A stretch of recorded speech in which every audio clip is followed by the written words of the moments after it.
Muy buenos días para todos. Estoy súper feliz. Es un privilegio para mí estar esta mañana de hoy en este Foro Internacional de Actualización en Neurodiversidad 360 grados. Para mí, de verdad, es un privilegio presentarles mi conferencia Neurodiversidad. Para los que no me conocen, soy María Gabriela Jiménez y, entre otras cosas, soy neurólogo pediatra, escritora, investigadora científica y mi última obra, El autismo puertas adentro, en el cual tengo el placer de compartir esta mañana de hoy con algunos de los colaboradores para que este sueño fuera realidad. Hablar de neurodiversidad, debemos empezar, por supuesto, por la definición, y es curioso saber que este término no nació del argot médico. Fueron personas dentro del espectro quienes por primera vez utilizaron este término y se define como la variación natural entre un cerebro y otro dentro de la especie humana. Es decir, el funcionamiento humano es diferente de una persona a otra porque su cerebro funciona de manera diferente. Y cuando hablamos un poco de los orígenes, yo no puedo dejar de mencionar a este señor que van acá, que es Jim Sinclair, quien perteneció a la Liga Americana o la Liga Internacional de Autismo. Este señor escribió un artículo realmente conmovedor. No lo voy a poder leer por razones de tiempo. Hablar de neurodiversidad en 20 minutos es una hazaña. Pero si tienen la oportunidad de leer especialmente este fragmento que se llama No llores por nosotros o no sufras por nosotros, sería como la traducción más exacta, entenderán, porque muchas personas nos hemos dedicado justamente a promover las condiciones neurodiversas sean aceptadas para que esos padres que siguen llorando por los niños no nacidos aprendan a amar a ese hijo que sí está y que está aquí. Por eso él dice, llora si quieres por tus propios sueños perdidos, pero no llores por nosotros que estamos vivos y existimos. Realmente la primera vez que aparece como tal neurodiversidad en una publicación es gracias a esta socióloga australiana, Jodie Singer, a finales de los 90, cuando hace mención a este término en este libro que ven publicado aquí. Ella está en el espectro y su hija también. Y más que la definición como tal de neurodiversidad, ella planteaba un movimiento social de las minorías, de estas personas que tienen estas condiciones, especialmente dentro del espectro, para tratar de ser incluidos dentro de la sociedad. Cuando hablamos de neurodiversidad, nos estamos refiriendo a un gran conjunto de diagnósticos, tornos, que están abrazados en lo que se llama paraguas neurodivergente. Y hoy quisiera dar unas pinceladas de los principales porque esta conferencia está preparada para una hora y obviamente doy la acción neurológica de los diferentes diagnósticos, pero hoy me voy a basar en los más comunes. Y recordar que el antónimo de ser neurodivergente es ser neurotípico, es aquella persona cuyo cerebro se desarrolla dentro de los parámetros esperados o considerados dentro de la normalidad. Es decir, no padece ninguno de estos diagnósticos o discapacidad del desarrollo conocida. Es decir, son palabras antónimas, lo que es ser neurodivergente o neurodiverso y neurotípico. Para hablar de las alteraciones del neurodesarrollo o del desarrollo, debo decir que estas pueden solaparse y estar sobrepuestas una con otra. Es decir, anteriormente cuando yo estudié, no podía decir o es autista o es TDAH.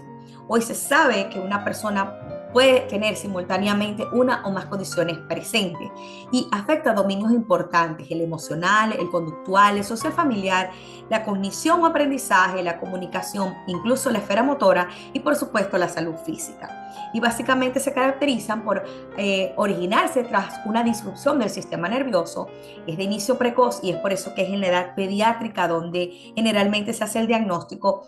Tienen un perfil evolutivo realmente estable y tienen una alta heredabilidad. Es por esta razón que cada vez más estamos viendo adultos y padres que están siendo diagnosticados a través de sus hijos. Habla de una teoría multifactorial porque no hay una única causa y tiene una alta sobreposición, como ya lo dije. Hoy, por razones de tiempo, me voy a enfocar en el trastorno del espectro autista y el trastorno por déficit de atención e hiperactividad, pero por supuesto que hay muchas condiciones. Hablo mucho sobre el síndrome de Tourette, entre otros, porque realmente son muy frecuentes.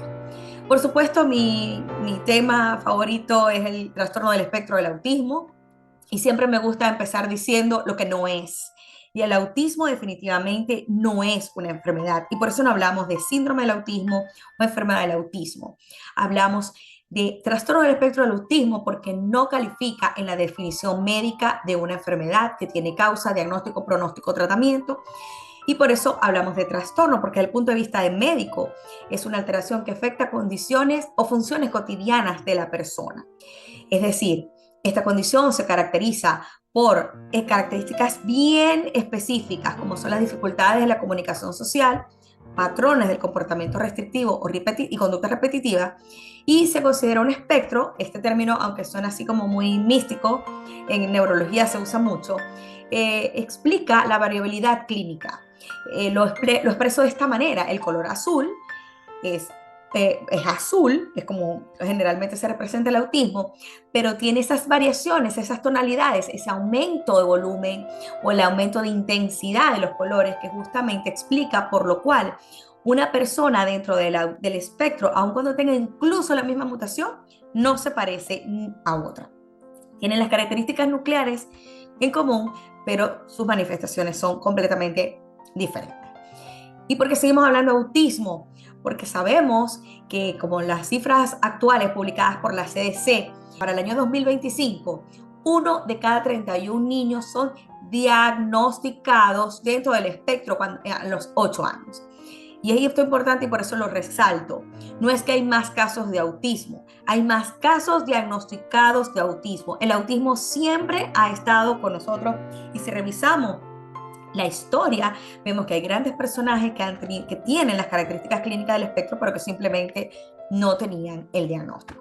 También se sabe que afecta 3 a 4 veces más a los varones que a las niñas o a las mujeres, y que se puede presentar en todos los grupos étnicos, culturales y socioeconómicos.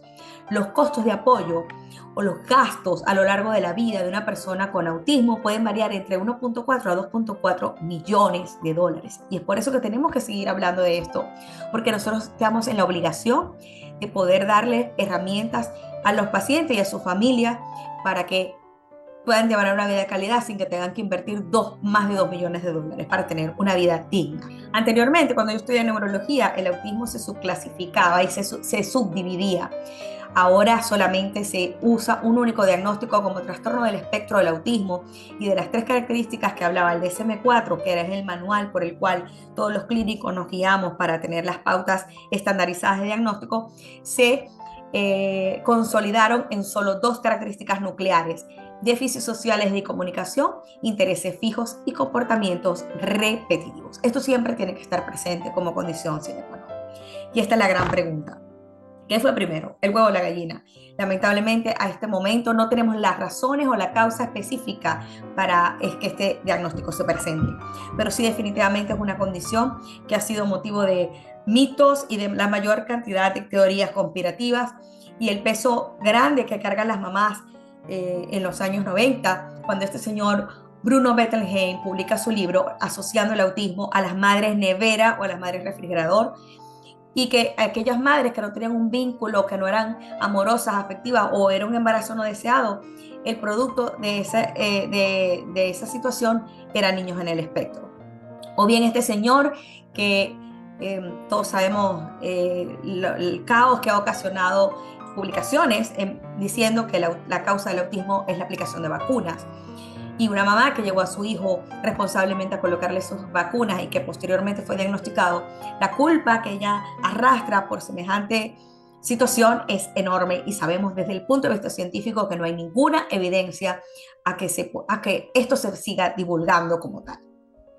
O bien las más altas, las nuevas declaraciones, el autismo asociado al cierto fármaco. Y hay un video en mis redes sociales que lo pueden ver completo, donde yo explico este estudio y por lo cual no tiene evidencia científica para poder decir que hay una causa-efecto directa del Tylenol, así como los metales pesados y muchas otras teorías asociadas como el origen del autismo. Lo que sí sabemos es que, lamentablemente, el 90%, casi el 90% de los pacientes se habla de causas multifactoriales. Muchas veces ni siquiera logramos saber cuál es el origen, y solo hasta el 30%, entre el 10 y 20% podemos asociarlo a condiciones genéticas como enfermedades que yo he estudiado ampliamente, como es la esclerosis tuberosa, la rubiola congénita y otras condiciones genéticas asociadas y estudiadas como alta asociación al autismo e incluso algunos fármacos como los antiepilépticos.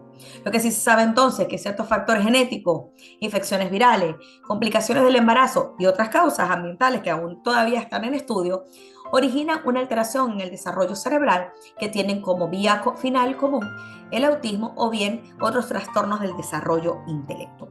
Este último estudio, publicado en el 2025, que se llama Spark, que todavía está en vigencia y del cual di una conferencia reciente que está disponible en mi canal de YouTube, menciona que el autismo se puede clasificar desde el punto de vista del fenotipo conductual, que así se llama, o las características de comportamiento de la condición, en 4 tipos: social conductual, mixto con retraso, retos moderados y amplia afectación. Yo lo representé como un semáforo, aunque el estudio no lo hace así, con fines didácticos.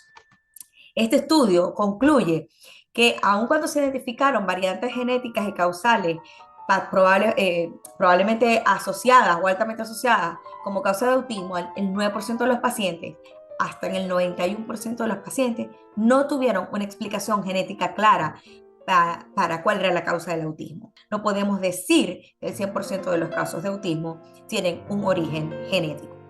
Esto, lamentablemente, por razones de tiempo, no voy a poder hablar de los 4 fenotipos conductuales, pero solamente voy a mencionar el primero, porque es el que nosotros conocemos como llamábamos antes el autismo clásico, el social conductual. Son aquellos pacientes que tienen dificultades en la comunicación y una alta asociación con TDAH, depresión y ansiedad. Y es este grupo el que tiene una alta carga familiar de herencia. Es importante que conozcamos esto porque esto nos va a ayudar a clasificar los pacientes de una manera estandarizada. Aunque la genética, según las conclusiones de Spark, juega un papel importante dentro de la patogenia del autismo, en la mayoría de los casos, aún lamentablemente no encontramos la causa genética específica, al menos con las herramientas disponibles actuales. Por lo que ahora se habla, actualmente de hace varios años, de la epigenética del autismo, es decir, aquellos factores ambientales, genéticos, históricos dentro del ambiente familiar o del ambiente de la persona que pueden originar cambios importantes en nuestro sistema que puedan dar como resultado no solamente el autismo, sino otras condiciones como incluso el cáncer. Lo que sí es que el diagnóstico del autismo es clínico. No existe una prueba biológica, una prueba de sangre, de imágenes para hacer el diagnóstico. Nos valemos de varias herramientas, entre ellas psicotest o psicometría, como el ADOS test, que es uno de los que tienen una mayor sensibilidad para hacer el diagnóstico y, por supuesto, personas que estamos entrenadas para ello. Es importante mencionar entonces que dentro de las características clínicas, y aquí las voy a mencionar por edades, por grupos de edades, en el primer grupo de lactantes, niños pequeños, menores de 1 año, son aquellos niños que pueden permanecer en la cuna por horas sin requerir atención. Y obviamente esto debe despertar la atención de los padres, porque esto no es lo esperado. Un niño que tenga hambre, un niño que necesite cambio de pañal, va a llorar. O bien, por otro lado, que el niño que pasa largo rato en la cuna llorando sin causa alguna, también es algo que nos debe llamar la atención. Y esto está asociado mucho a esta disfunción sensorial que puede estar asociada en los niños dentro del espectro, que no responden al abrazo de la madre, la sonrisa social está ausente o no aparece, o puede parecer contento, pero su sonrisa no es social, es decir, una risa inmotivada. Rara vez ve el rostro materno, no responde al llamado, parece sordo, está desinteresado por las personas en general y los juegos le resultan indiferentes. En los niños mayores, en los infantes entre 2 a 3 años, encontramos esa falta de respuesta emocional, especialmente hacia sus padres. En la red flag gran importante, porque es el motivo de consulta más frecuente referido al neuropediatra o al especialista para buscar ayuda, es la demora del lenguaje. La falta del contacto visual o un contacto visual intermitente, la producción de movimientos repetitivos que se conocen como estereotipia o aquella carencia al dolor, esta disfunción sensorial especialmente la hiperacusia o que se asustan fácilmente a ruidos comunes, el llanto desconsolado sin causa, no tienen juego simbólico, el retraso en el control de esfínteres y en otros hitos madurativos, la dificultad en el procesamiento sensorial y la muy frecuente marchada en puntillas, que no todos los niños que caminan en puntillas están en el espectro, pero sí es un elemento que vemos con relativa frecuencia. En los niños preescolares, más de 3 años, las dificultades francas en la socialización, y por eso es que ya muchas veces se diagnostican en la edad escolar, donde ya están en el colegio.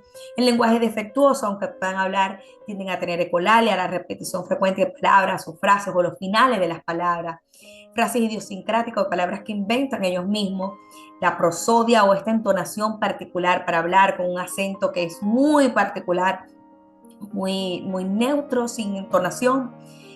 La regresión autista, que es la pérdida de habilidades, principalmente de lenguaje o habilidades sociales, puede verse hasta el 30% de los casos. Dificultades, necesitan apoyo para vestirse solos, prefieren jugar solo. Dificultad o de incapacidad para identificar emociones, lo que se conoce como la falta de empatía. Pueden presentar ataques violentos y agresivos sin ninguna provocación. Se han dividido el DSM-5 los niveles de gravedad, tomando en cuenta la severidad, no en tanto como los síntomas, sino la necesidad o la necesidad de apoyo que necesiten los pacientes. El grado 1, aquel que necesita algún grado de apoyo. El grado 2, aquellos que necesitan ayuda notable. Y el grado 3, aquellos que necesitan ayuda muy notable. La intervención, mientras más temprano sea, va a cambiar el pronóstico y la evolución de este paciente. Yo siempre digo, un niño en el espectro evoluciona mejor cuando la intervención se hace temprana y una adecuada intervención, aun cuando de repente, desde el punto de vista de la severidad, sea un grado 3. La intervención generalmente es no farmacológica, pero muchas veces necesitan algunos fármacos para regular algunas conductas, y siempre debe ser una intervención interdisciplinaria. Hay un grupo de actores que debemos trabajar en conjunto para que este paciente pueda tener una mejor calidad de vida. Para hablar de TDAH, el trastorno por déficit de atención y hiperactividad, por supuesto, es otra de las condiciones más frecuentes dentro de los trastornos del neurodesarrollo, y se define como un trastorno neurobiológico crónico que se inicia en la infancia temprana y se caracteriza por un nivel inapropiado de atención con o sin impulsividad o hiperactividad. Es importante saber que estos síntomas afectan la esfera cognitiva, académica, conductual, y que tiene que estar presente antes de los 7 años y que siempre debe producirse en 2 o más lugares. Un niño que tenga esta conducta solo en la escuela, pero en su casa se porta bien, o viceversa, no califica dentro del trastorno. Recordar que se presenta antes de los 7 años, repercusión en dos ámbitos, una afectación significativa del rendimiento social y académico. Los síntomas no se explican por otra causa u otra enfermedad mental o por el consumo de drogas, por ejemplo, y tiene que ser crónico, más de 6 meses. Aquel paciente que hace un on-off, solo se porta mal aquí, pero luego se porta bien, no califica. Es sostenido, crónico y que se mantenga en el tiempo. Tenemos subtipos para el TDAH, la presentación combinada, que es la más frecuente, aquellos pacientes que tienen criterios de inatención, criterios de hiperactividad e impulsividad, y en los últimos 6 meses, aquel que tiene predominancia a la falta de atención cuando cumple los criterios, pero no cumple el criterio de hiperactividad, y la presentación predominantemente hiperactiva e impulsiva, que es una de las que generalmente necesita pues mayor intervención porque tienen de verdad manifestaciones impulsivas e hiperactivas bastante complicadas de atender. En el caso del TDAH, tiene una gran comorbilidad con muchísimas otras cosas.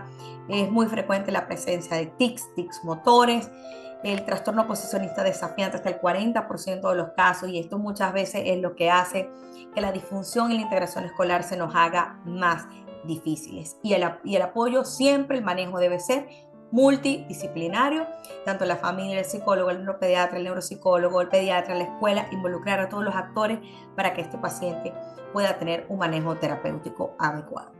De los trastornos del aprendizaje solamente voy a hacer una breve pincelada por razones de tiempo.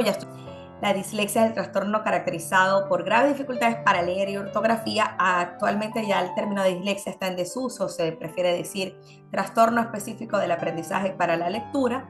La disgrafia, el trastorno específico para la escritura, la expresión escrita y la capacidad para escribir con coherencia un texto. Y la discalculia, la dificultad específica para la resolución de operaciones matemáticas. Lamentablemente, por razones de tiempo, no puedo hablar de todos los trastornos del neurodesarrollo. Finalmente, quiero despedirme con esta frase que para mí es inspiradora, de la Madre Teresa de Calcuta: nunca prives a nadie de la esperanza. Puede ser lo único que una persona posea.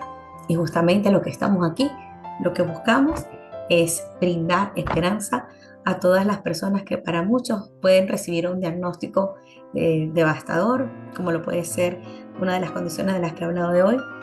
Y créanme que dentro de más camino en este mundo, más me doy cuenta que es todo lo contrario, justamente es un mundo de esperanza. Y bueno, aquí están mis redes sociales para todas aquellas personas que deseen caminar conmigo en este camino de la neurodiversidad.